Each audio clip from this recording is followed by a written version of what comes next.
Burada məni kimdən soruşsaz, hamı məni gözəl tanıyır. Amma icazə verin özümü sizə bir daha təqdim edeyim. Adım Eldardır.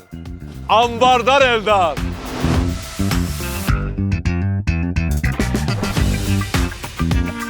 Bu mən. Bu atam.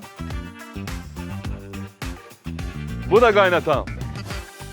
Biz nəsillicə ambardarıq. Ona görə mən bu işi gözü yumulu bilirəm. La donna è mobile, qual più al vento, muta d'accento. Amma insaflı danışaq, onlar da çox iş görür. Keyfiyyətli məhsul tapmalıdırlar, yaxşı reklam edirlər, əla satış edirlər. Amma mən olmasam bu məhsulların çıxışına kim imza çəkəcək? Kim stoka yığacaq? Kim bu məhsulları obalara göndərəcək?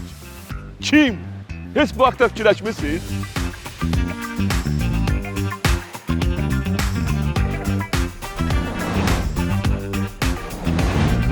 Bura mənim obamdır və bu uğurda mənim də payım var.